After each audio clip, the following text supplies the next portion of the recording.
BJP legal সেলের উদ্যোগে রবিবার টিবি অ্যাসোসিয়েশন হলে এক রক্তদান শিবিরের আয়োজন করা হয়।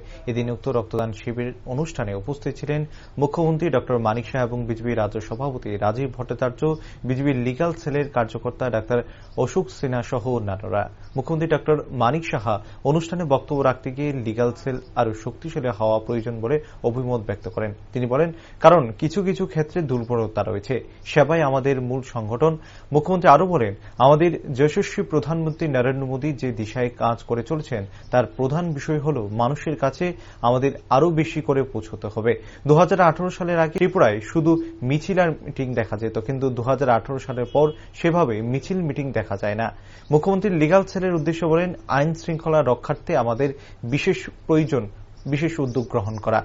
সাধারণ মানুষ আইনের দ্বারস্থ হলে লিগাল সেলের নেতৃত্বরা দুহাত বাড়িয়ে দেন, তবে এই ক্ষেত্রে আরও বেশি যত্নবান হওয়ার পরামর্শ দেন মুখ্যমন্ত্রী।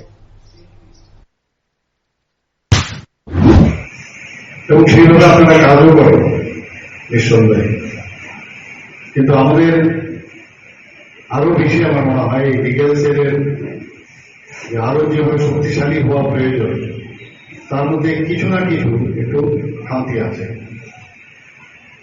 এবং আমরা সবাই জানি যে সেবাই আমাদের সংগঠন, আমরা সংগঠন করি কিন্তু সেবার কারণ। এখানে মাননীয় সভাপতি মহোদয় বলেছেন যে সর্বত্র 2018 পর থেকে, আগে তো খালি দেখতাম আমরা খালি প্রসেশন মিছিল এগুলোই ছিল, কিন্তু আমাদের এই সরকার আসার পর সর্বত্র আমরা দেখছি যে সেবার মানসিকতা নিয়ে আমরা কাজ করি।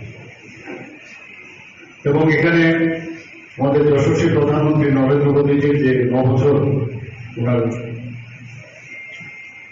যে প্রধানমন্ত্রী হিসাবে ওনার দিনগুলি কাটিয়েছেন, বছরগুলো কাটিয়েছেন, সেই উপলক্ষে আমাদের একটা স্লোগান ছিল যে মানুষের কাছে আমাদের পৌঁছতে হবে। এবং শুধু মানুষের ঘরে গেলেই হবে না, সম্পর্ক শুধু স্থাপন করলেই হবে না, সমর্থনও আদায় করতে হবে। তো এই যে সমর্থন, সেগুলো আদায় করার লক্ষ্যে আমাদের সংগঠন।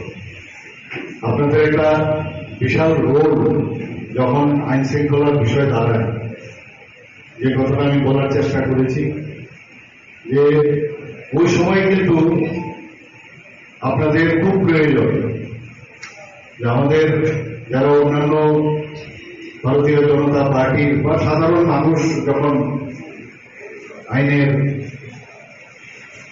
আশ্রয় চায় এবং আপনাদের সেই দুহাত বাড়িয়ে আপনারা হেল্প করার যে বিষয়টা সেখানে আপনারা করেন। আমি বলছি আগে